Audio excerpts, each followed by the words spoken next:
Alright folks, it's 4 o'clock in the morning. Let's go find some elk.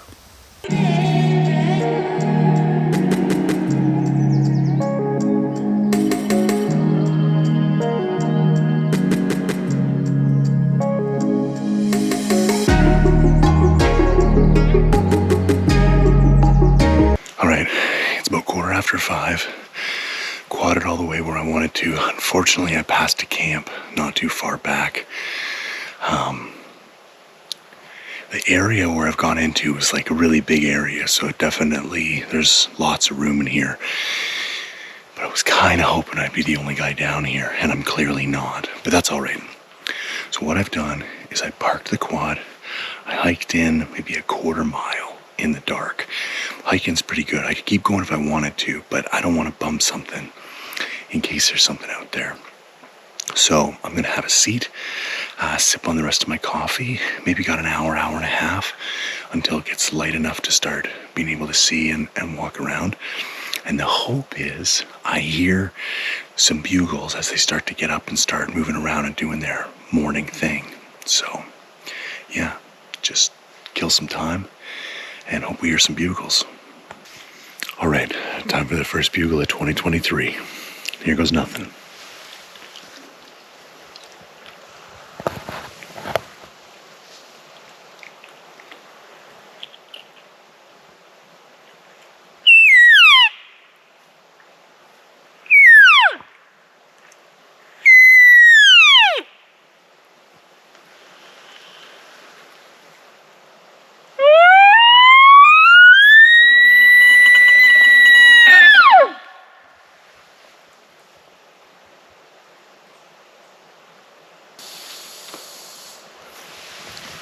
Strike one.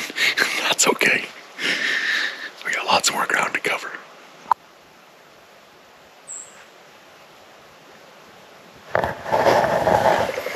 Alright, that's what we're looking for. That is super fresh. Definitely this year. Definitely the last couple weeks.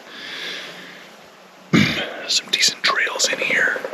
Haven't heard anything yet, but just gonna keep walking and exploring.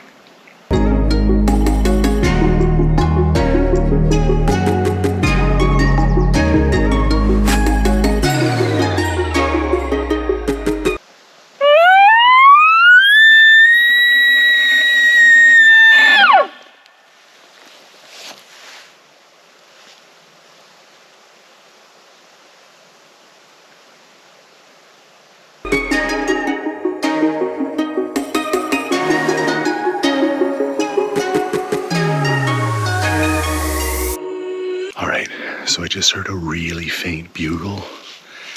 I mean, it was far away, but I didn't bugle back because he kind of just went off by himself. So maybe 3 or 4 minutes after I'd sent a bugle, and I just happened to stop walking and catch this faint bugle. So I'm going to try and cover another 400 or 500 yards in that general direction before throwing out another location bugle. And then I thought I might have heard some chuckling afterwards as well, because I wasn't 100% sure it wasn't a person. Like, it sounded like a pretty clean bugle, but from where it's coming from, I don't really see anybody being back there, but fingers crossed.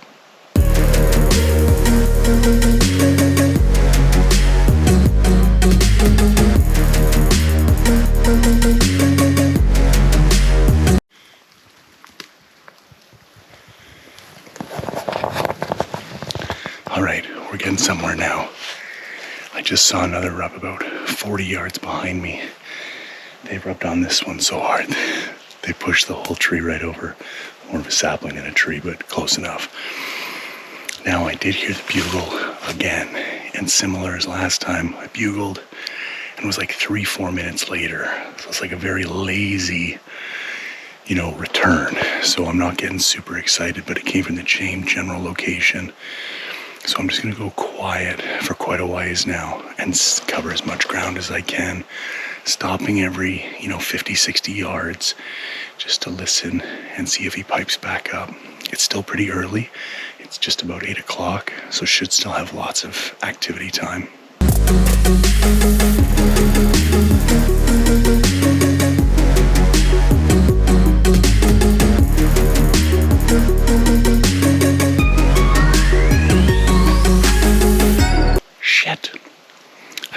bumped some elk. I have no idea how many, and I have no idea what sex. It didn't sound like a whole herd, like anywhere from 1 to 3, maybe. I don't think they ran that far. The wind is still in my favor. I think they just heard me. And they weren't more than 40 or 50 yards. It's just so thick in here. It was right on the other side of this big spruce right in front of me.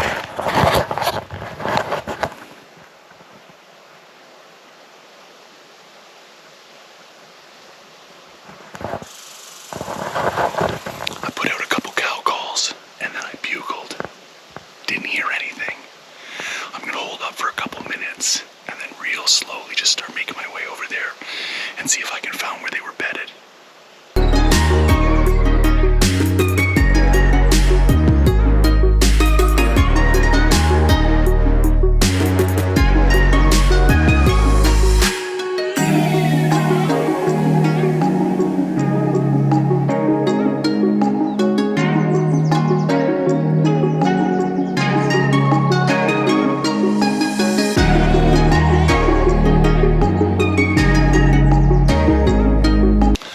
Well, wrong species, but cool nonetheless. A really interesting encounter with a cow moose. About 35 yards away. Now, moose do tend to be my good omen. I ran into 2 moose last year, just before I arrowed my bull elk. So, let's hope it holds the same this year.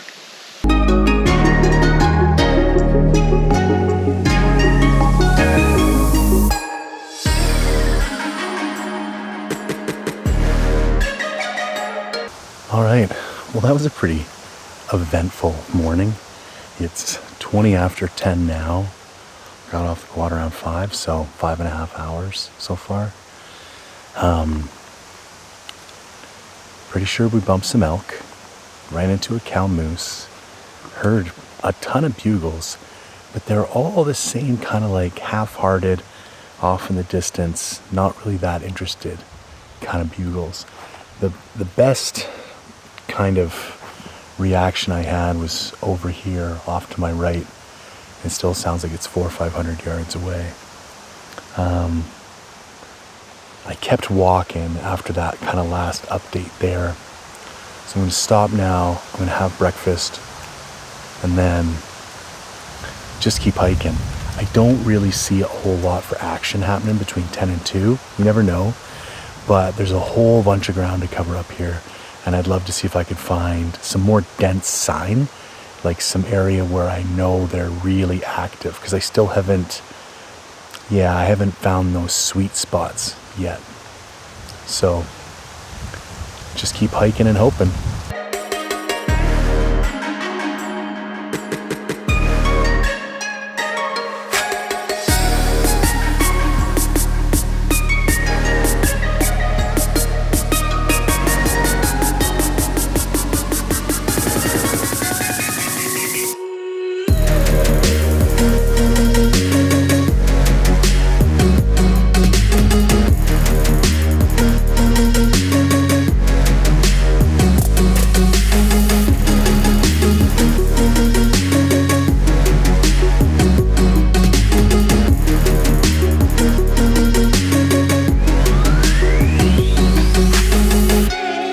Well, pretty uneventful middle of the day. It's 3 o'clock now. I just finished up my lunch and a cup of coffee. I'm about to get up. Literally nothing happened between the last update and now. Haven't heard a peep. I did find a couple really cool areas. One with a bunch of beds and a bunch of shit. And then another beaver dam area with tracks all over it. But this was the problem when I came up to this area last year. Is it was like, you know, they're around, but you can't get them to interact. And like maybe they were here 2-3 days ago and now they're gone somewhere else. Like you can't actually set eyes on them. So essentially I've been walking a big giant loop all day. And I've kind of saved the best for last because I was hoping that, you know, because they were a little more interested in bugling in the morning, maybe I will also have a higher likelihood of getting bugles kind of late afternoon, early evening. So I've kind of saved. I'm going to be walking basically along the edge of this drainage kind of the whole way back to the quad. And based on some of the stuff I heard from over there last year, I think there was elk in that general vicinity. But that's the best I got to go on. So I'm just going to slowly kind of push my way, maybe 3-4 miles from the quad. Like to get back to the quad for 7 o'clock. So just kind of like slowly pick my way, throw out a couple bugles, take my time, hopefully turn something up.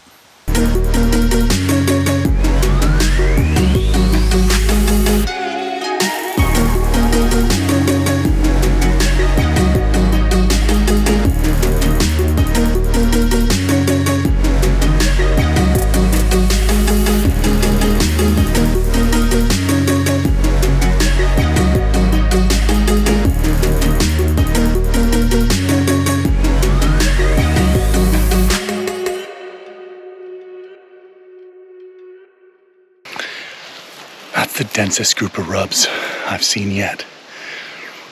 Really well-worn trail coming through here. It's pretty windy, and I doubt very highly whether or not they can hear my bugles, and I don't even know if they feel like bugling in the afternoon.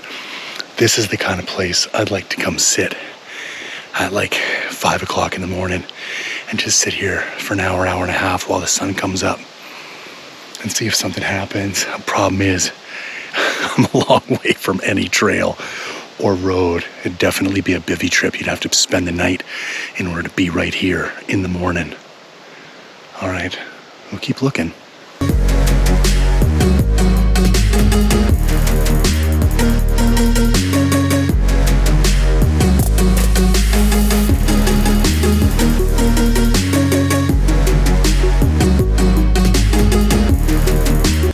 All right, folks, that's a wrap for day one. I was up at 4 a.m. It's now 10:15 at night. I have driven to my next spot, so I'm gonna pass out in the truck. Here's what the bed looks like, by the way. There's some stuff on it, but yeah, it's pretty cozy. Got a nice little pillow, little foamy mattress. Works good.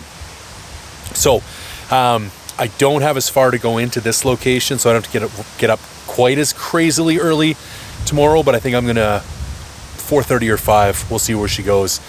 I was in this same spot last year, and there's really good sign in here. Didn't get any bugles and didn't see any bulls in here last year, but there definitely seems to be more rut activity this year. So I'm gonna try and get as much sleep as I can and hit it hard tomorrow.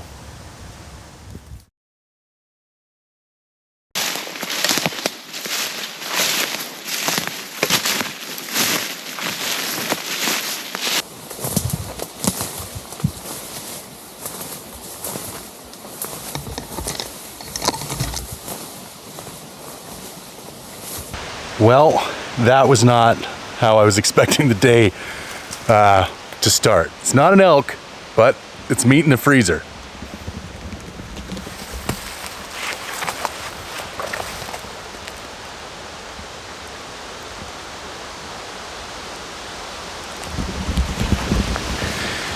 I had just blown a bugle maybe 5 minutes before this happened, and apologies for not getting it on film.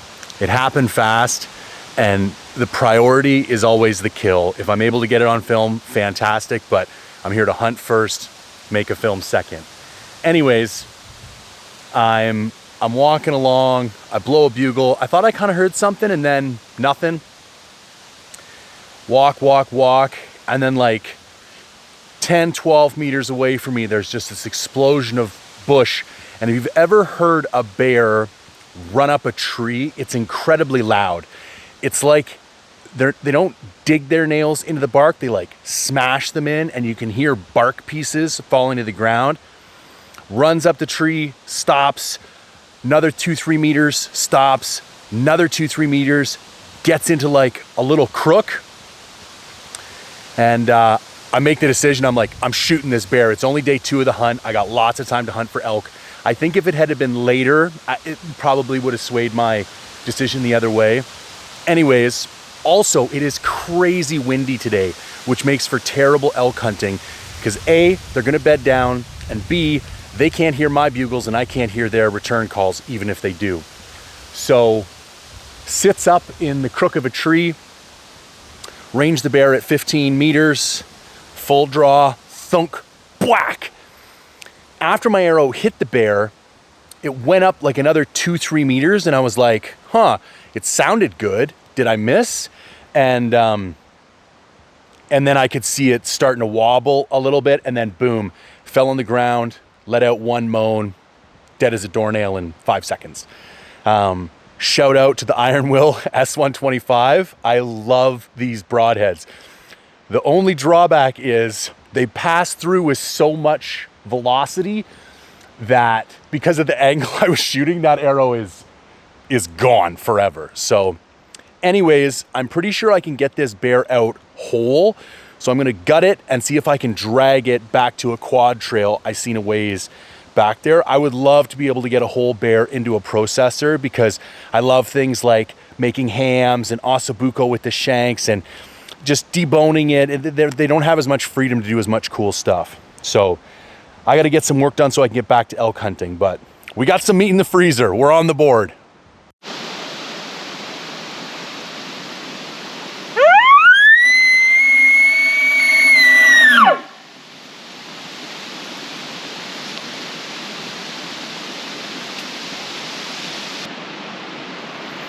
All right, so I was just about to start processing that bear, and I heard bugles off in this direction. So it's nice and chill. I don't got to worry about the meat spoiling. So I'm going to go see if I can make a play on these elk. They didn't reply to that though, but it's super windy in here. See what I can do.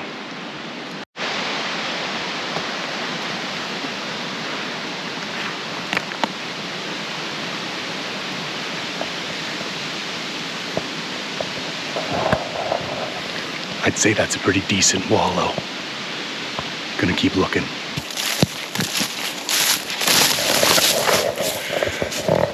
All right, chased the bugles for a while and they just died off. It's like somebody flicked a switch and it just went stone dead quiet in here. It's super windy, so maybe the wind swirled and they picked me up, I don't know. Anyways, dragged that bear about, I don't know, 150 yards to the end of a quad trail. Now I'm hiking back up to the truck, grab the quad, gonna rip the bear into the processor, hang on, and try and get back out here for an evening sit. All right, let's go. Well, my mom always taught me to work smarter, not harder.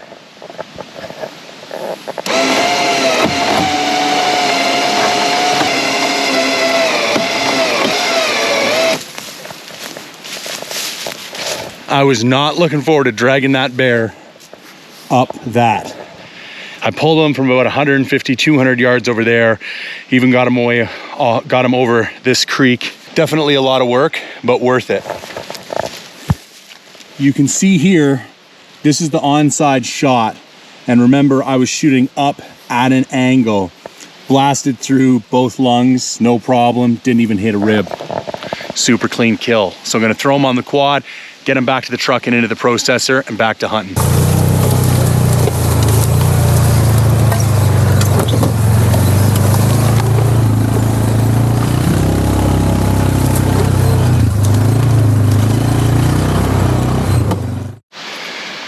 All right, so I went and dropped that bear off at the processor, grabbed some food, took care of a couple work emails, and now I'm back in the woods. I made it back in for about 4 o'clock. Been kind of humping around and exploring for the last 45 minutes. I'm gonna head back to that big wallow that I showed earlier, and I'm gonna set a cam on it, and I'm just gonna go downwind and sit there until dark, just because it's about the most productive thing I can think of doing for the rest of the day. Probably only got 2 hours of daylight left. And then I think, unless I change my mind, I'm gonna hike back in here in the morning in the dark, well before daybreak, and try and sit that wallow in the morning, because that's exactly where those bulls were bugling from this morning. It's also the only water I've seen in here in all my hiking around, unless I get down to the river, which is way, like a couple miles downhill from here. So that's the game plan.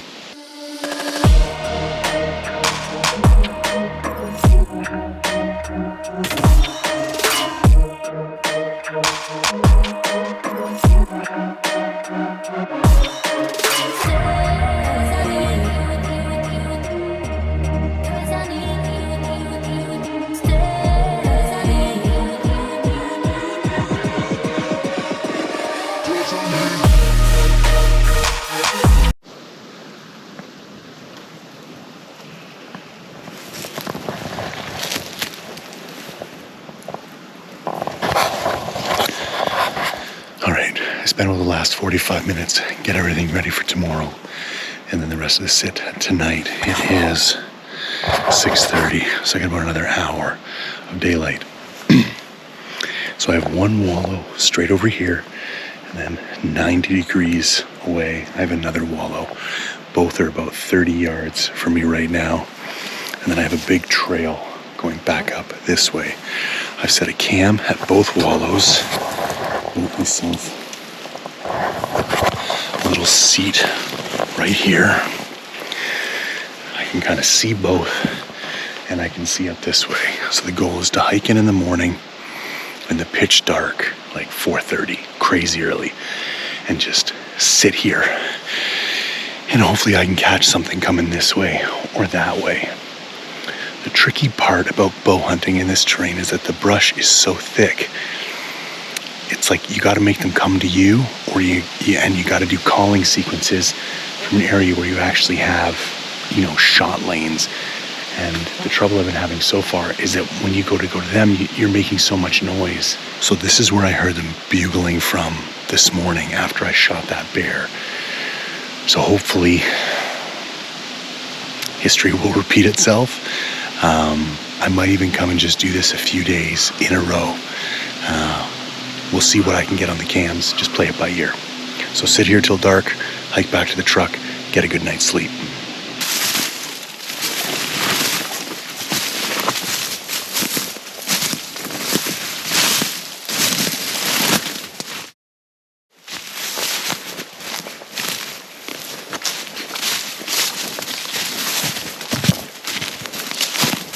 All right, we made it back in pretty good time, pretty uneventful to this spot that I showed you yesterday with the 2 wallows.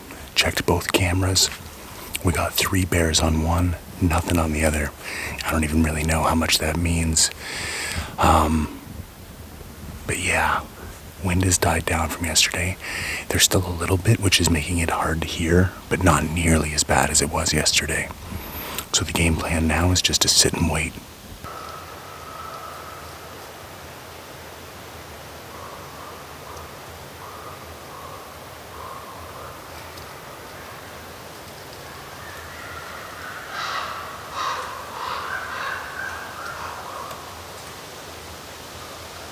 All right, well, that was a bust. I sat here from, 5 a.m. to 11 a.m. and did not hear a peep.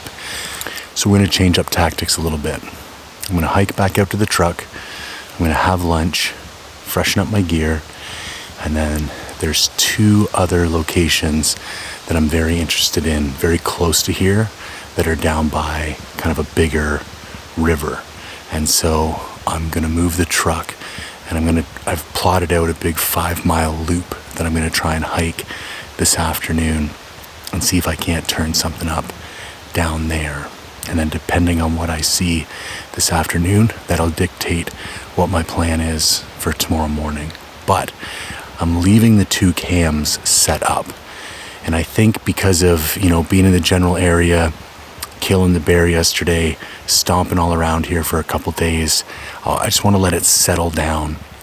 And then if I haven't had any luck anywhere else in 3 or 4 days, I'll come back in and check the cams, and that'll let me know at least if I should put any more energy into this spot or not. So there we go.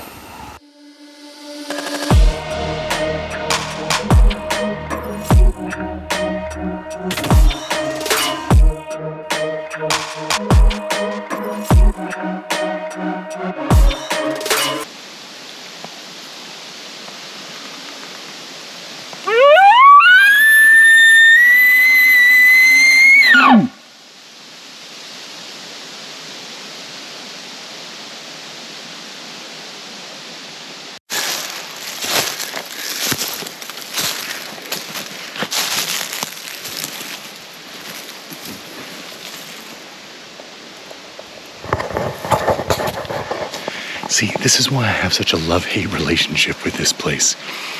There's elk sign everywhere. You see trails, you see this kind of like dry wallow, kind of rut hole thing, fresh rub, freshly broken off. But you don't see them and they won't call to you. But you know they're here somewhere. And it's like, damn it. That's all right. It's only day 3. We're just getting warmed up. So I'm trying to target areas like a certain distance off of a river because I got some tips that like that's where they tend to like to hang out.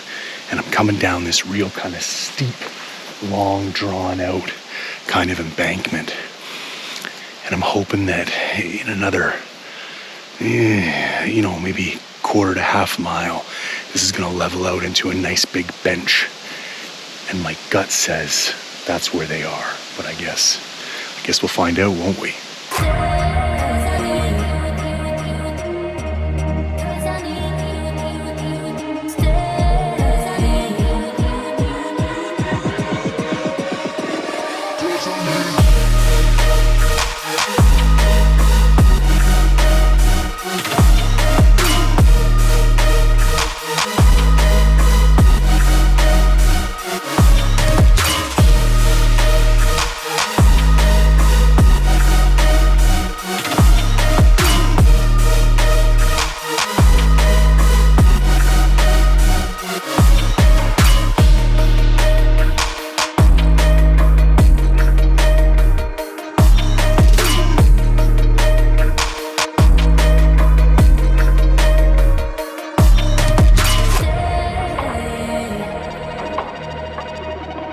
Actually, one of the questions I get asked most often is how I handle the challenges of solo hunting. And the funny part about it is I really don't find it that challenging most of the time. One of the things I'm recognizing is that the pure disconnection solo hunts are significantly less challenging than these ones where you're still kind of connected to society. I'll get Instagram notifications in the middle of the day and I can FaceTime with my kid at night from my truck. And I get a text from a buddy who had a successful kill and these variety of things. And I think being kind of connected to everybody makes it more challenging. It's only day 3 today and it feels like day 10. Not fully in a bad way, but just that sense of disconnection I get. It normally takes quite a while to get that in the backcountry, but I feel lonely might be the wrong word, but it is. I'm noticing that it's difficult to keep my mood and my motivation up. I feel because I'm by myself, it's difficult to stay upbeat. And I don't normally find that to be the case when I'm in the deep backcountry by myself. I don't know. And it's not the end of the world. It's not a huge deal. I'm not breaking down in tears, you know what I mean? It's more just noticing it. And again, I've talked about this a lot, but that's where discipline comes in. Yes, it's challenging. Doesn't matter, and does anybody really care? No, and no. So I will keep on keeping on, but yeah, just thoughts ruminating in my head. I have crawled down into an absolute hellhole. The walking is atrocious. There's very little fresh sign. Funny thing about big ass areas like this is I find the elk move around year to year. I think 3-4 years ago, this is probably a hot spot. I'm finding, hard baked old beds and stuff like that, but no recent shit, no recent rubs, nothing. Maybe they just move around year to year and sometimes they like some spots and sometimes they don't. I don't know, man. Maybe the better I get at this, the more I'll figure that type of stuff out. Anyways, I'm gonna have a little snack, sip a little water, just keep walking and bugling and hoping for the best.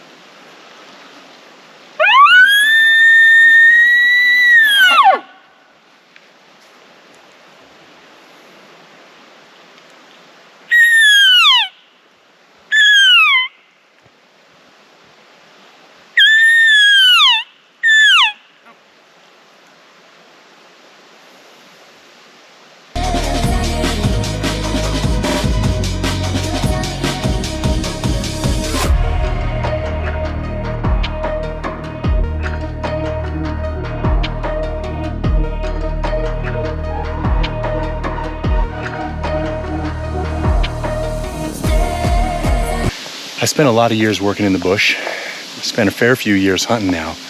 I've found some weird stuff a time or two, but never in my life have I found money. Legitimate $10 on an elk trail. I mean, like, in the middle of nowhere. How the hell? All right, well, I didn't kill an elk today, but I made $10.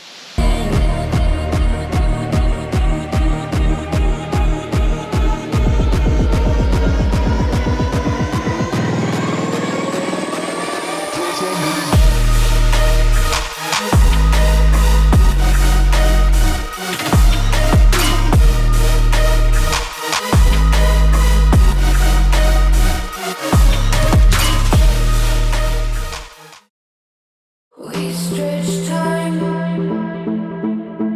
we stretch life, we stretch time, we stretch life.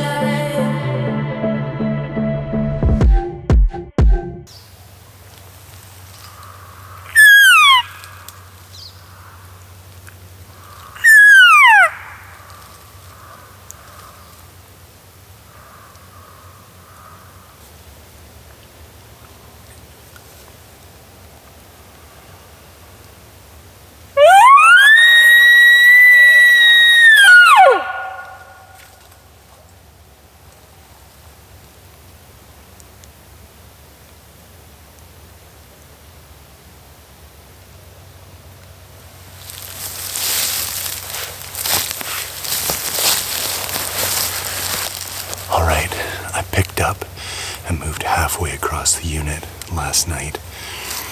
I'm in a place where my buddy was here in Bugles about a week ago. It's really dense aspen regen, so I was calling a little bit on the way in, but I didn't want to overcall because I wouldn't be able to make a play in this stuff anyways. But I broke out into this little opening that looks like a good bedding area. That's the first call sequence I've done. Obviously, I didn't hear anything in return. Still pretty early, maybe 6:30 in the morning. The bugles I was getting the first 2 days didn't really start till about 8:30. So I'm actually just gonna set up camp here and just chill out for the next, I don't know, hour and a half. Wind is in my favor. Sip on some coffee, maybe make the odd cow call every now and then, and just listen. There's dried leaves everywhere. So if anything comes moving toward this area, I'll be able to hear it.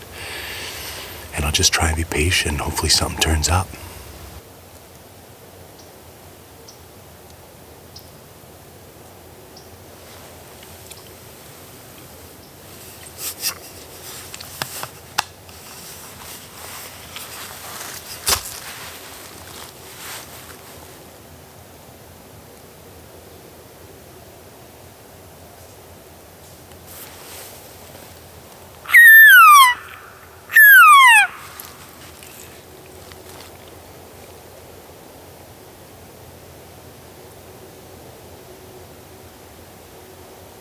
Well, had a bit of a moment of excitement there.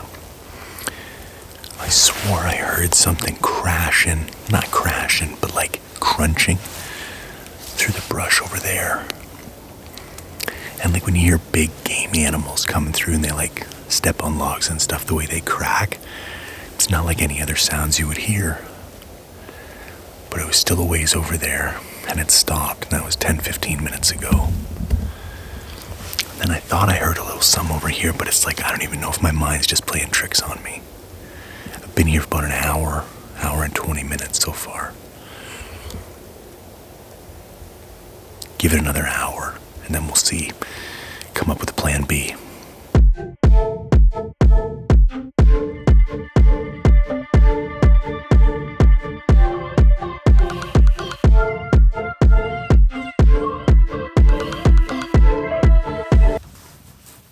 All right, so that spot was dead.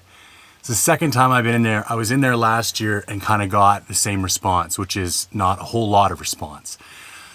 Now I've got 2 more spots that I can go check today that are relatively close to where I am right now. So I'm gonna have a little bit of breakfast and I'm gonna head over there to those other 2 spots. After that, I don't know, man. Not gonna lie, I'm getting a little discouraged, getting flashbacks of last year. You know, I spent 20 days up here last year and I didn't see any elk except for the one that I killed on the last day. So I'm just trying to stay upbeat and just trying to stay focused and keep the pressure on. I have a couple kind of semi-okay ideas for tomorrow, and I reached out a couple feelers to see if, you know, there's anybody in the neighborhood that, you know, has some tips or maybe even wants to hunt together. I wouldn't even mind just some company. Anyways, that's where we're at. Have some breakfast. It's still early. It's only 10:30 and it's already cooking hot. Like, this weather ain't helping anybody, man. But just keep on keeping on. We stretch time. We stretch life. We stretch time. We stretch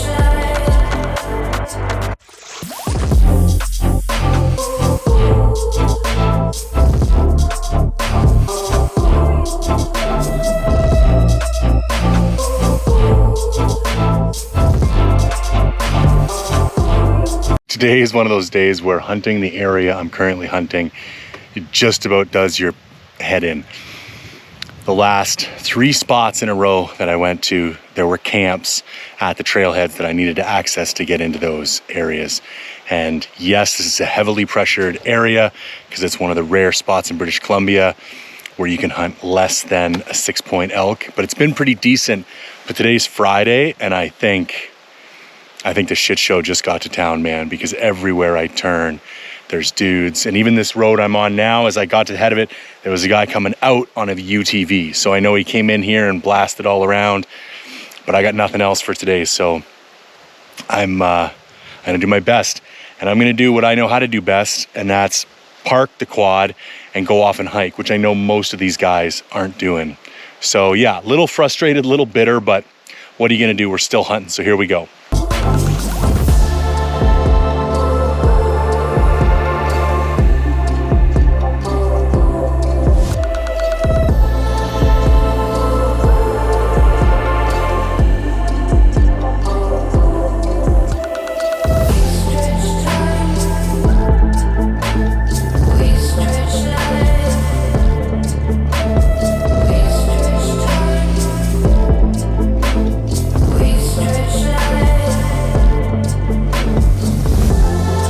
Well, as you can see, we have moved yet again. God damn, I'm getting my ass kicked. I'm trying to stay upbeat. It's not doing so well. So we moved about another, I don't know, 15, 20 kilometers as the crow flies from where we started the day. I'm gonna poke my head in here. I got maybe 2 hours left of daylight. I don't have real high hopes, but I just had to do something to stay productive and stay moving. And if I don't see anything worthwhile here, we're actually making a big move, like 100, 200 kilometers overnight and start something new tomorrow morning. So first, we'll take a rip down here and see what we can find.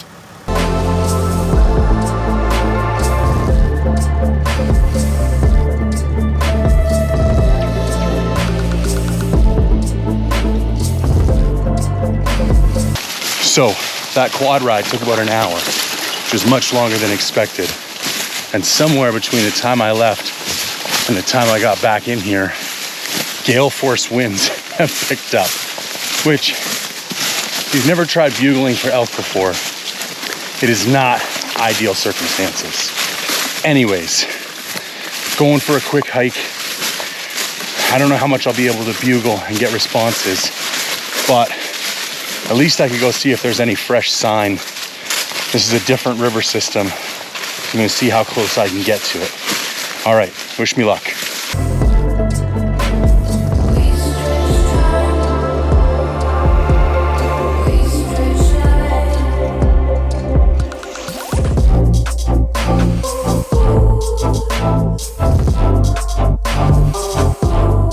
Just bumped an elk at 20 yards. It's this crazy wind. I couldn't hear anything. I did a location bugle. I thought I heard something down the hill. Started walking down the hill, and then boom, he just explodes. And I kind of watched him run down. I thought I heard him pause. Tried to hit him with a cow call and another bugle. He's gone. Now, do I keep going? Do I back out for the night and come back in the morning? I don't know. Guess we'll see.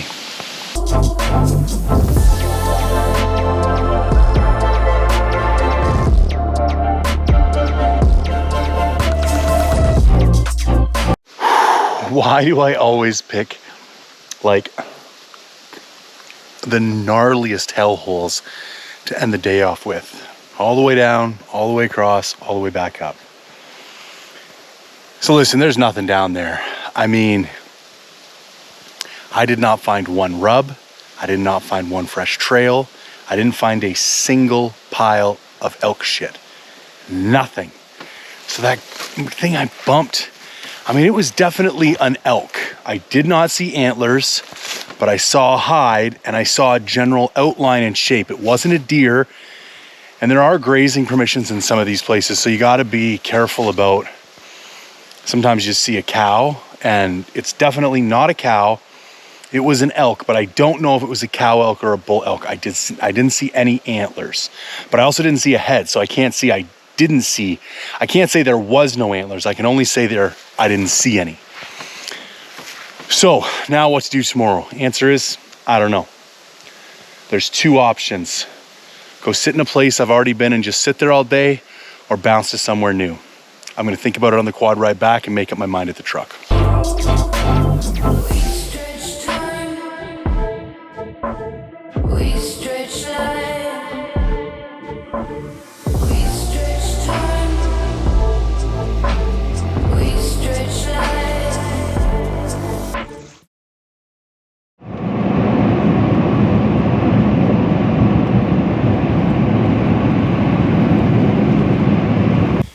All right, quick little update before we get going here this morning. And this might be more information than you expect to get. Although, if you've watched any of my hunt films, you know they tend to get a wee bit philosophical from time to time. So I noticed yesterday a lot of really negative thinking creeping in. And I mean like heavy duty negative, like you're a piece of shit, you don't know what you're doing, everybody's gonna think you're a failure. And around 6 o'clock, maybe 6:30, it hit me. This is not you, man. This is not how you think about yourself. This is not your self-talk. This is not the way you behave. And then I started going back over the week, and I have been running on anywhere from 4.5 to 5.5 hours sleep every night. If my Garmin watch is any indicator, I've been, close to 20,000 steps, over 5,000 calories burnt every day. Like, I have been going hard. And I realized I was severely underslept. And it was causing really negative thinking. So I kind of did something that's difficult, and I let myself sleep in this morning. It was only till 7 o'clock, but that's 3 hours later than I've been sleeping any other morning. And holy shit, man, the shift in perspective and mood and outlook and just everything, just from one good night's sleep. So I'm sharing this for two reasons. One, to maybe somebody else will find this beneficial. Maybe this will help you give yourself permission to take a break and recharge, and to remind myself that I only operate at the level of efficiency that I allow myself to. And if I grind myself into ground, that's all well and good, and it's romantic and you're hardcore.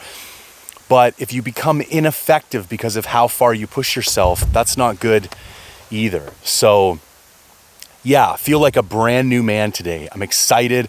I'm optimistic. Counting today, we still have 6 days left. That's a lot of hunting, man. I've only been in for 4, so I have more time left than I've spent. And there was just this doom and this overwhelming sense of dread yesterday. And I was like, I can't keep going on like this. Like, this is doing my head in. So anyways, big move last night. 2.5, 3 hour drive, push to a new area. And just did a big quad ride in, and I got a whole day hike planned. We're gonna go all the way down to a new river, scout a bunch of new area. Super exciting, so fingers crossed.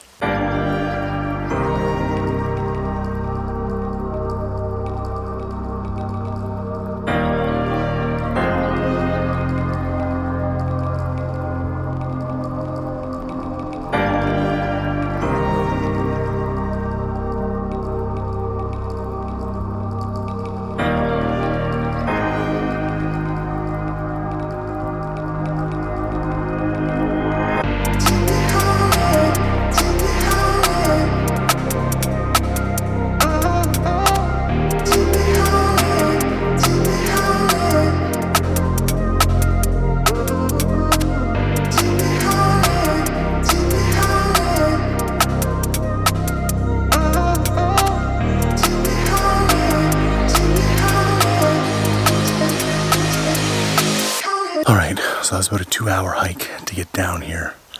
A little longer than expected, but it was like 50-50, super shitty, kind of okay.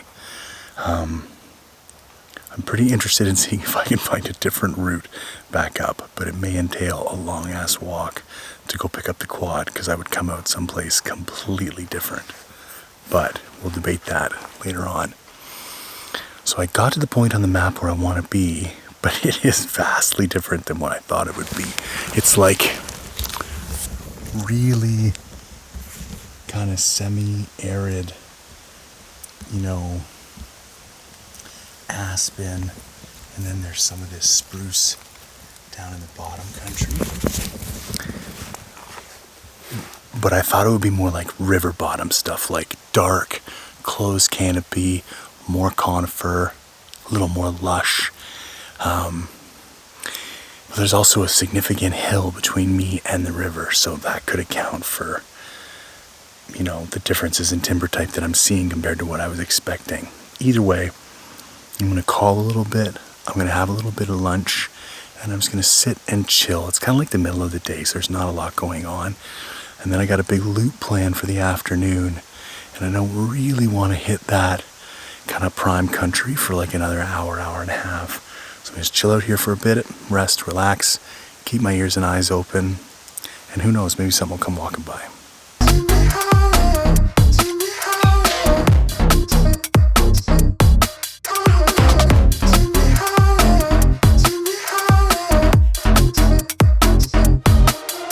Just bumped something again. I think it was a calf elk. I did see a silhouette of neck and head, and there were no antlers. This is where it was standing.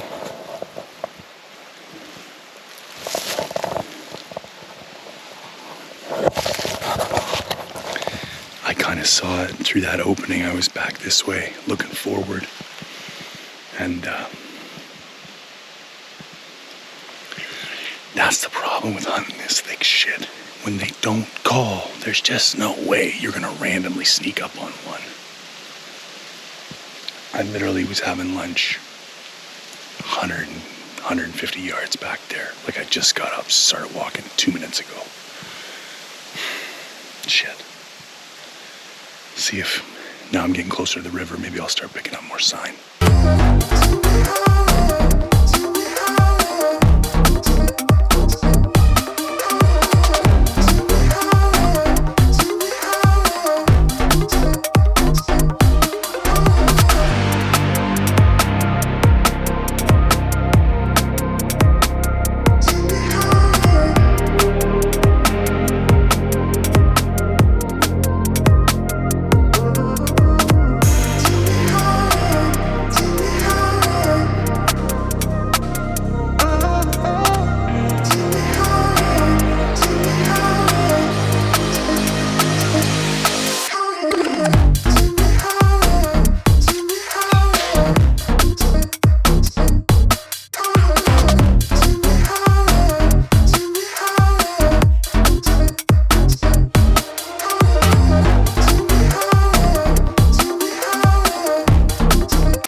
So officially turning around, actually turned around maybe 25 minutes ago, crossed back over the river, had a nice cup of coffee, and I'm going to work my way back, and I'm going to take a different route back. It's not going to take me too far to my way, but the walk in here was brutal. Just lots of aspen regen, and I think I found a seismic line that I can follow the majority of the way back. So fingers crossed on that one. But same playbook as always. Walk and bugle, walk and bugle, walk and bugle. Throw in cow calls, hope for the best. All right, here we go.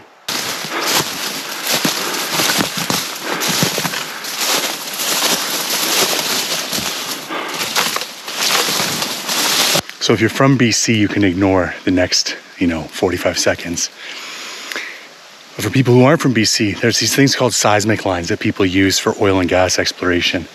And you can normally spot them on Google Earth. They're these weird straight lines in the middle of nowhere. And sometimes you get there and they're garbage. Sometimes they barely even exist. But every now and then you get to one and see that See how it looks like a tunnel going all the way down, and you can see light between the trees way down there. And there's a nice space between the trees on this side and the trees on this side. This is like the holy grail of bush trails, because I still got a couple miles to go, and this line goes straight to where I want to go. And if it's this good back here, very high likelihood it's going to carry on all the way through. So, excellent end to the day.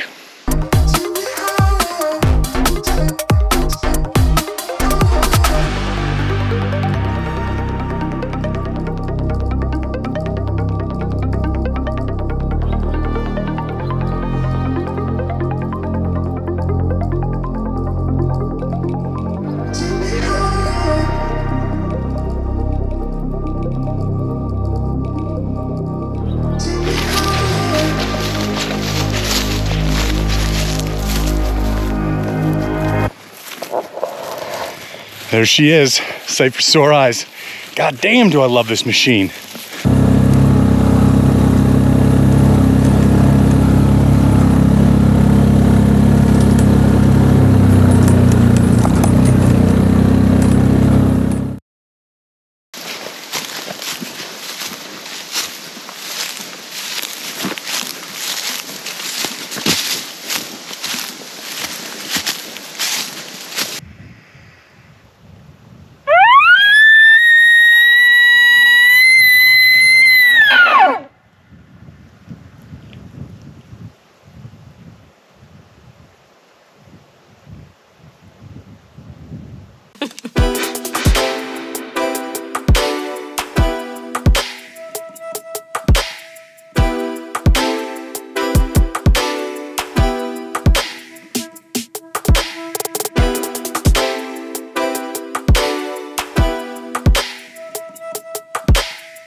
Seen lots of fresh tracks, but can't get a call for the life of me.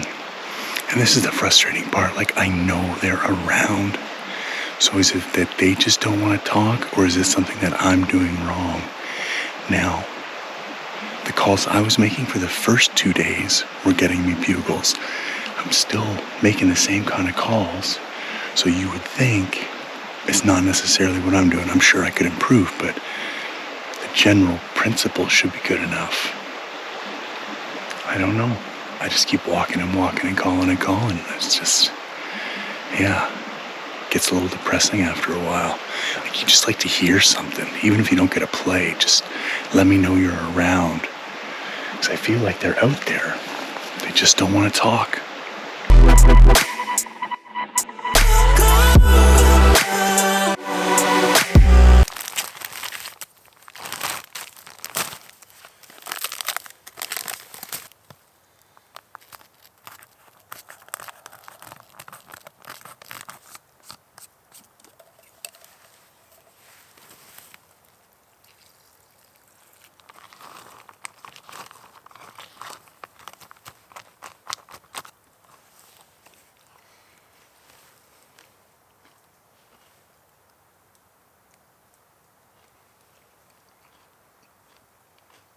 All right, I feel a little bit like a broken record given these updates, but I think sometimes it's good to convey the monotony of it all. Basically, I hiked all the way through this piece that I can. I was over that way further last year, and I didn't see anything that would really drag me back this year. So I walked the whole piece. It's still pretty early in the day, so if I just hammer it out of here, I'll have enough time to go find a new piece for the afternoon. And I think one of the big takeaways from this hunt for me so far is to not get frozen in indecision. There was about a half a day there where I couldn't decide what the next best place to go was, and I think I would have been better off just picking any place and just going. And so while I was having my morning coffee, I kind of highlighted a couple areas on the map that I want to go check out. So when I get to the truck, there's no thinking, there's no debating, there's no wasting time. Just go and check. Because I think, when I was listening to a podcast yesterday, and they said, a good plan adhered to will always beat a great plan that's not adhered to. So, at least if I have a plan and I'm sticking to it, my odds are better. And then, starting tomorrow, I'm going to go back into the spots where I was getting bugles at the very beginning of the trip, hoping nobody else has been in there and that they've settled down a little bit, and maybe those bulls will be ready to play again. So, going to sit down here for another 20 minutes and just see if anything happens, call a couple times, and then hike on out here.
Okay, so we're at yet another new spot. Quadded in a couple miles, walked another mile. Now we're at the edge of this really steep escarpment, and I just threw a couple bugles down into the river bottom. Heard nothing. Wind is making it challenging, but I was able to catch a break in the wind both times. Now I'm going to walk off the nose of the ridge down onto the flat and do a big loop down by the river and just check out that area down there, see what we can find.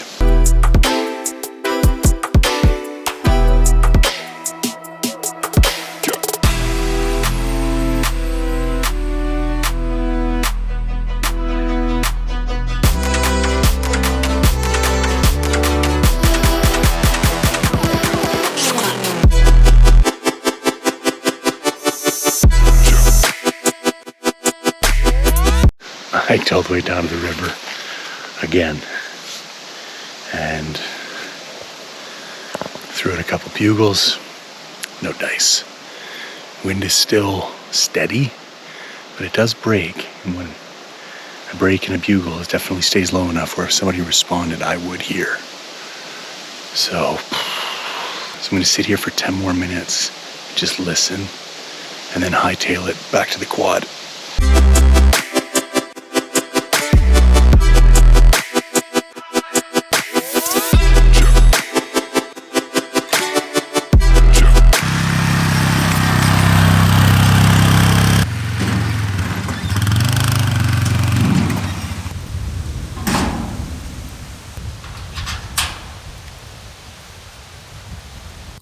All right, so it's been a bit of a shit show night. It's kind of humming and hawing about what to do tomorrow. And I've been texting back and forth with a buddy of mine from down south who was up here. He's already taken his elk for the trip, and he's staying with a local guy who's also really experienced with elk hunting. And they offered to come out with me tomorrow. So I was like super excited about that. I've been spending this whole trip by myself and I'm going a little bit crazy. And B, you know, I'd love to answer the question, like, am I just not able to find the elk? Am I calling wrong? Like, there's always an opportunity to learn more. So to have those two guys come out, and they both, you know, decent elk hunters. One's a really good elk hunter. I'm super excited for the opportunity. So I came to town, filled up on fuel. They dropped a pin where they want me to meet them tomorrow morning. So I'm going to head over there tonight, sleep in the truck, and then get cracking early in the morning. So that picked up my spirits a little bit. It's going to be fun to hang out with a couple of guys for the day and kind of mix things up. So fingers crossed we can find some elk.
I'm going to jump in at this point with a little bit of a voiceover because what happens next happens really fast. And while I was able to capture it on film, I didn't have time to explain what was going on. So about 2 to 3 minutes after our last bugle, we're walking along this cut and we hear a really sharp bugle kind of in front and to our left. So we walk up the cut line a little bit, find a good place to stand, and basically start our calling sequence. Set up right there.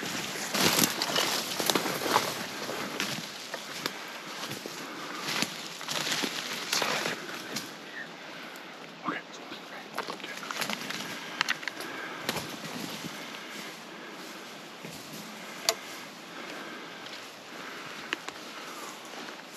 Ken's bugle is the one that sounds a little bit deeper.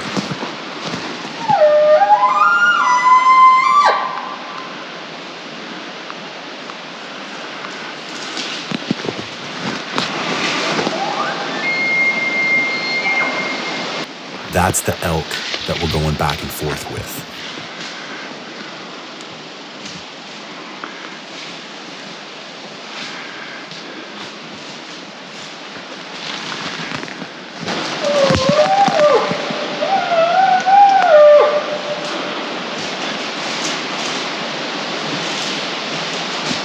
So at this point, I'm just waiting.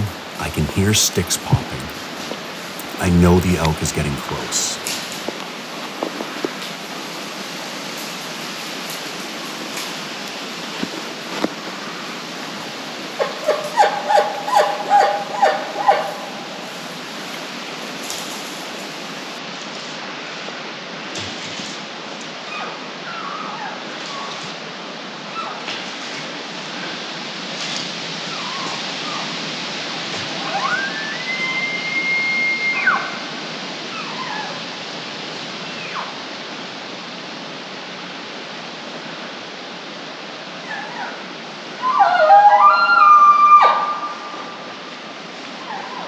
I've got an arrow knocked.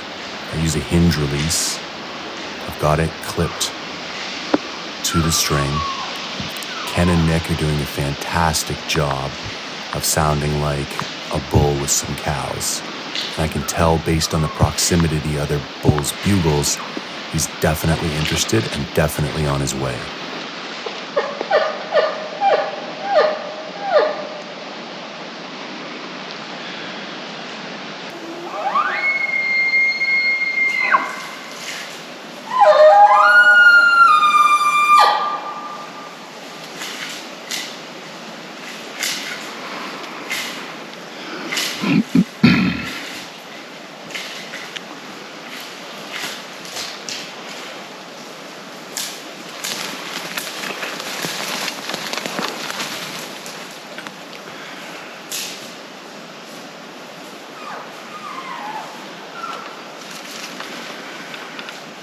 Here's where I first see him. I'd pre-ranged some trees. I knew he was at 20 yards.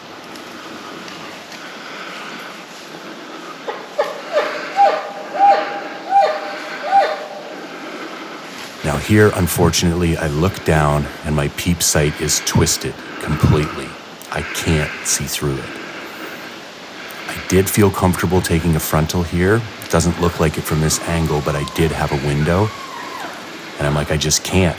I can't shoot through a twisted peep. Couldn't even see my pins.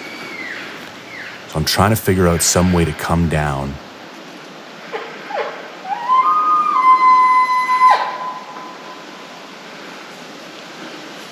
There we go. I let down. I figured the bull's gonna bolt. He doesn't.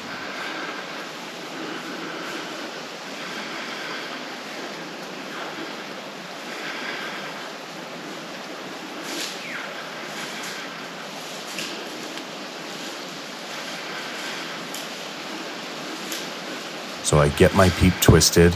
I'm ready to draw back. And just before I'm ready, he gives me the perfect broadside shot. So I'm like, oh, he's gone. Decide to take a couple steps closer. Ken hits him again, and he turns and looks back, and I'm given a steep quartering away shot. I settle my pin.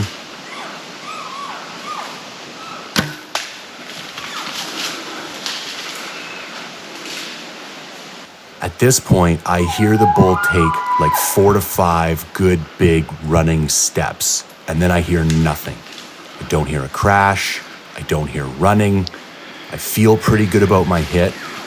So after he's hit, I wait a couple minutes. I let Ken and Nick keep calling, thinking if he's not laying down dead, I want him to hear the calls so he doesn't run any further than necessary.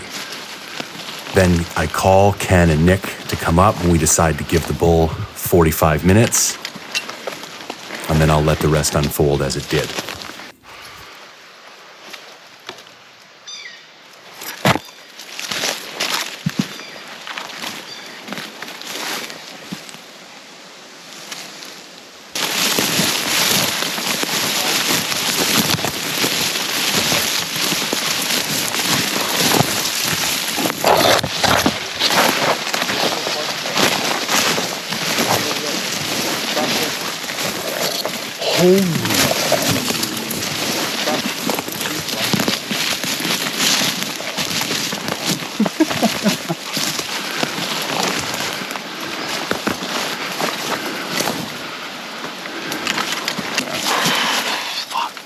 Literally fucked. Oh, dude. You have no fucking That's what idea, we man. heard. He was looping back around. Yeah. Look at that fucking blood. You guys Dude, should you gotta get that bottle.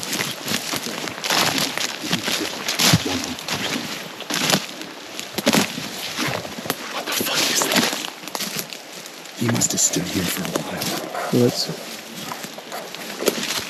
You know what you think? He's gonna lose Betcha, so you want to save it. Bull down.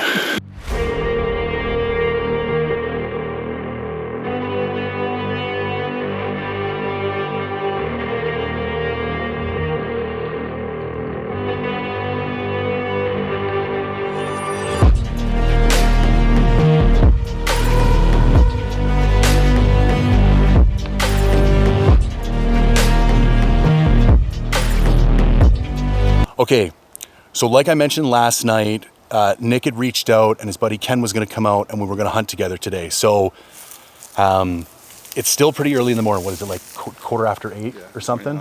20 past 8. So we're going to get the play-by-play from Ken. So we come a couple miles in off the highway. It's a bit of a windy day. I'm trying to set the context, but it's like it comes up and down. So I'm like, okay, we can at least hunt today. And then what's your thought process from the truck? Well, trying to get a locate first off. Yeah. And just road bugle essentially. Yeah. We did a couple, 3 on the way in or something. Yep. Didn't get a response. And those were all bugles, no cow calls for the first Just like bugles. 40 minutes and Yeah. maybe half a mile of walking. Yeah, all bugles. Cow calls are more if you already got a bull going. Like if you're going to be solo, just if you get him to talk with a cow call, go at him. Right. Especially if he starts to chuckle you, like just go straight at him with cow calls. But we stayed with the bugle, locate bugles all the way in, being pretty noisy. Seen a fresh rub. That's when I told you. I Well, said, this "We're was the just craziest starting to part get because into you were elk." looking for rubs, Yeah. and we were coming up this cut, and we had seen 0 elk sign. I Yeah. hadn't seen a piece of shit. I hadn't seen a single rub. We'd seen nothing. We step off that cut line 40 meters, Yeah. and you picked up the first rub, Yeah. and then it was like it started popping off. Yeah. And there's one over there too. Yeah. As soon as we seen that first rub, I mean, it was only 5 minutes after, and he let out a bugle Yep. because we were bugling all the way in here. So then we set up our sequence. It told you where to stand. Said there's 2 spots he's gonna come. I want to be like 30 yards, 40 yards behind you, Right. so that the bull isn't essentially aware of where you are. Because if I'm standing right beside you, he knows where that sound's coming Yeah. from. Right. So I want to be set up like 30 or 40 yards behind. So he's not expecting to see me No. for another 30, 40, 50 Yeah. yards. Yeah. So he has no intuition on what's going to happen. Yeah. So then we set up. I started raking, getting a few cow calls going, sounding like a small herd. Nick did some cow calling, and then he just kept getting fired up. And I want to say his bugles started, it wasn't just bugling anymore. After the first one, he started like throwing in a couple chuckles and Yeah. there was like a couple other different sounds. And then I still couldn't see him. And then there was that one last little piece that happened. He Yeah. threw out a couple chuckles. Now that I know where I shot him and where he was probably 60 yards away when he Yeah. did that last thing. And then what did you do in response? So I sent out the full send challenge bugle Okay. right after, like I cut him off. Yeah, you jumped right on top Yeah. of him. And as soon as I did that, he committed. game over. Yeah. Yeah. We sat there for 40 minutes. We were literally 2 minutes from walking in here when you heard a stick pop. Yeah. And it was like, stop. Then we heard another stick pop. Then we heard a mini crash. Yeah. Like it wasn't, you couldn't definitely say it was a crash, but it was more than just a stick pop. And then we waited another 15 minutes. I went in to look for blood. I couldn't find it. Eagle Eye here comes in and finds a pinprick of blood. So I'm like, okay, I didn't miss the bull. He finds more blood. And then me and Nick hang back while you follow the blood trail just so there would be less noise being Well, made. I wanted you at the first point of blood. Right. We know that there's blood. And we there. don't lose that. Yeah. So you can always come back to us and restart Exactly. the search. Yeah. And then kick in here. So what do you start seeing? So yeah, you get another 5-10 yards from where I left you guys, and then you could start to see a lot more blood on the ground. And then there's a couple sticks that he had to cross over there, and it was like, oh yeah, we're gonna find him for sure, because it's just pools of blood. Yeah. And then looked over, and he was laying there. Yeah. So, in complete transparency, I hit the bull farther back than I wanted to. At that distance, it hit something on the way to him, for sure. Once we had 2 of us standing where the bull was and where I was, You had and a pretty small window. and the light picked up, because it was darker than it is right now when I shot. Not much, like it was maybe 7 o'clock. Yeah. I saw how much trash was in the way, and I didn't see that. I hit him further back than I wanted to, but I want to make a case for fixed blade broadheads, man. And this is not an ad; they're not sponsored. I was shooting an Iron Will S125, and I feel very confident that if I had not been shooting a fixed blade, this bull would not be dead. And we don't have to go into like many more details than that, but I even think it's like them collars, them Iron Will collars. yeah, Like there's something to be said about a collar. yeah, Right? Because Yeah. I mean, just having your carbon fiber to broadhead, yeah. you hit a twig and Anything It can off twist. angle, Yeah. 100%. yeah, I them do collars think. keep it pretty rigid, and Yeah, I think you can blow through a little bit more stuff. yeah. Have a little bit more forgiveness. Yeah, 100%. And I mean, even the shot, right? Like, Yeah. yeah, Yeah. it's good. Yeah. Anyways, Hold down. the other thing that I want to say is like, listen, I know I'm all about the solo hunting. I was in a bad spot last night. Like I was depressed. Nick had reached out earlier in the week and said, listen, I got a couple things to take care of, but if you want me to come out with you, I'm more than happy to come out. I hit him up last night and I was like, I'd love it if you come out. If anything, I just needed somebody to hang out with for the day because I was just like, it was tough, man. I hadn't been able to buy a bugle. I was killing myself. Like I could not have gone any harder. And then So for Nick to be willing to come out, and then for Ken, who doesn't know me from a hole in the ground, he's a local to the area, and I just want to give like a note of appreciation to people who are willing to take people out. I know people don't like to give up their honey holes. Ken's barely ever been here before, so it wasn't. He didn't even take me to some special place, but just having local knowledge of how these elk behave. And I talked about this on the podcast the way up. The confidence is everything. Like, I just think coming into a situation with the confidence that you're gonna find and kill an elk. I'm not a big woo-woo, juju, chi guy, but like, it changes shit, man, you know? Confidence in your calling, man. Yeah. It's huge. That's the other thing I need to spend all year practicing, because I am like a grade 2 caller. I got like a decent location bugle and some cow calls. And the articulation and the variety. And what I notice is like when I location bugle, it's like an effort. I'm like, you know what I mean? You couldn't even tell. You could have been holding a conversation. Like it was like, and I'm like, what the? Anyways, this whole like rant is going to go on for 20 minutes and nobody wants to listen to that much shit. And we got to break this bull down. Ken's got to get home to his wife, and I need to thank her for letting him come out today because it is a weekday. Yeah, anyways, man. She'll like that little point. Yeah. I'll send you something. Anyways, I'll do another little wrap up as always, but we got to break this down and get this guy out of here. Couldn't be happier. Nice to finally meet you. Yeah. Congrats again. Same. Thanks, brother. Thanks.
Well, ladies and gentlemen, there you go. Elk Hunt 2023. I suppose I should say Elk and Bear Hunt 2023. What a roller coaster. I'm going to try and keep this pretty short and sweet because it's already been an incredibly long film. First thing I need to get out of the way is that when I was headed out with the elk loaded on the quad, I had an accident. So there was a big kicker to get back up onto the road from the cut line, and I was just in Superman mode. I have no excuse. I've been riding quads for over 20 years. I've logged thousands of hours between working and recreating. I have never once had a quad accident. Just wasn't thinking straight, total rookie move, and punched it up the kicker, and it flipped back over on me.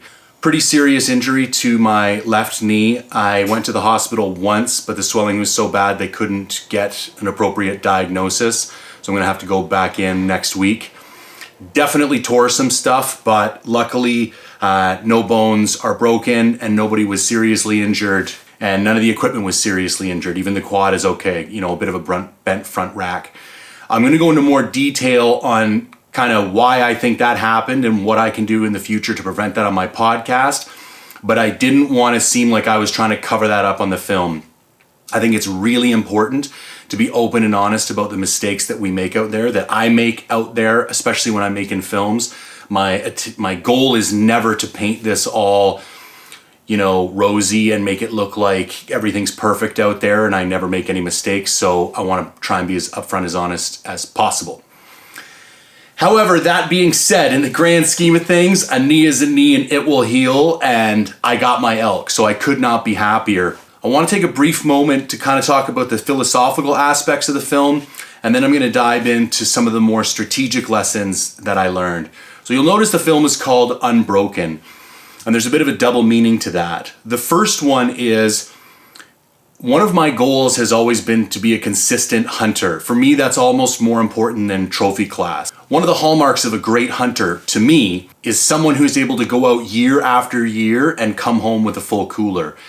And after getting my archery bull last year in British Columbia, it was a huge goal of mine to be able to do it again. So there's the kind of meaning of unbroken number one, is that I want this unbroken record. One of my top 3 goals in hunting is to be able to get an archery elk every single year. I've now been able to do that 2 years in a row. I'm still a long ways away from where I want to be as a hunter, but I feel like I'm more on my way. Now, the second part of that title has to do with mindset. I want my mindset to remain unbroken. No matter what adversity or what challenges I run into on the hunt, I want to stay focused, disciplined, and committed for the entirety of the hunt.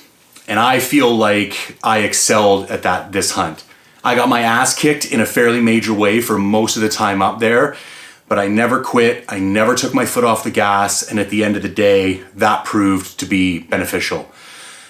The final learning that I want to share from this is there's a quote from Alex Hormozy that we are not afraid of failure. We are afraid of what people will think of us when we fail.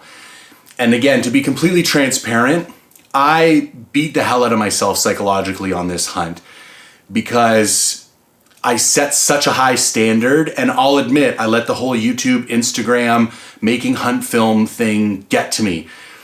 And I was like, I cannot come home empty-handed again. And it wasn't that I was afraid of failing. I fail at lots of stuff all the time. And as long as I'm able to learn what I need to learn and move on, I'm grateful for the opportunity. But I let my fear of what other people were going to think of me get into my head. And it was just brutal. And the takeaway for me is that I need to work on that. I need to find this balance where I stay dedicated and I stay focused, but I'm doing that for intrinsic reasons instead of extrinsic reasons. Like, I'm doing it out of my own motivation for my goals that I want to achieve, not based out of some fear about what other people are going to think of me. So I'm just sharing that because that's my own journey that I'm on, and the kind of bigger this thing gets and the better at all this that I get, I want to keep improving and not only be the best hunter, but be the best man that I can be. And these lessons and putting them into place are all part of that. Okay, that's it for the psychological garbage. Let's get into the strategic stuff. Now, there are a couple really big takeaways for me here. Number one is my calling. And I mentioned that in the previous little interview that I did with Ken, but I thought about it a lot more on the drive home. I think there were elk in a lot of those places where I had been. I just don't think the calling that I was executing was persuasive enough to get them to reply.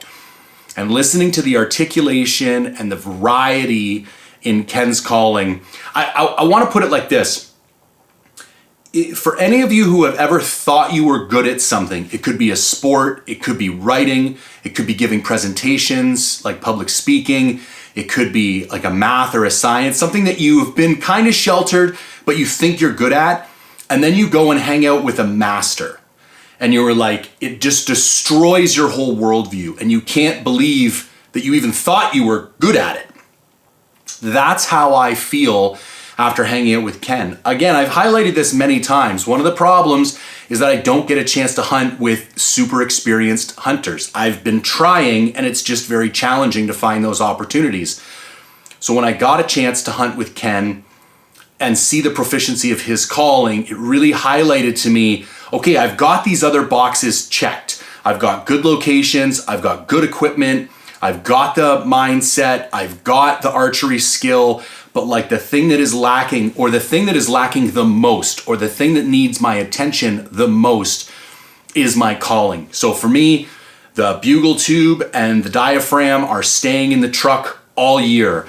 I've decided to primarily follow Paul Medell, the elk nut, because multiple people that I ran up to in that neck of the woods have found his strategies to be particularly successful in that area. I do think different elk behave differently, and I think his particular tactics seem to work very well up there. So for my own development, that's what I'm going to be doing. Now, I said it before, but I want to say it again. I really need to give a note of appreciation for Nick and Ken. First and foremost, just for coming out and hunting with me and kind of giving my head a break for the day. And then secondly, I'm not too big of a man to admit it. I held my own. I made sure that given the opportunity, I put the elk down with my bow. But I don't have problems admitting that that opportunity would not have happened had those two guys not come out. And I owe them a sincere, note of gratitude. I'm really grateful for that. And we've been texting ever since. And it's funny how quickly you form friendships with people when you have like a really intense experience like that. So that would be my other takeaway. And I say this all the time. I think it's really important to find people who are better than you and hang out with them as much as you can. I think that is the quickest way to get better at any of the skills that you're hoping to get better at. So there you have it. Another one in the books. Up next, heading to Colorado at the end of October for second rifle. Definitely have a mule deer tag in my pocket, and I may pick up an over-the-counter elk tag. So stay tuned for that film as soon as I get home. And if you could take a moment to engage with this comment, comment, share, subscribe. I need as much help as possible to push these hunt films up in the algorithm. Hunting is not something that YouTube organically pushes to the top of most view lists. And one more note, if you like what I do and you want to see more of it, specifically the hunt films and the gear reviews, I would urge you to go join Mindful Reviews, mindful-reviews.com. It's an online gear review community that I've built from the ground up. Everything else can be learned at the website. I'm very proud of it. We currently have 260 members and it's growing every day. I would love to have you over there and kind of learn from whatever experience and wisdom you have and share whatever experience and wisdom I have that could benefit you. So until next time, thanks for tuning in.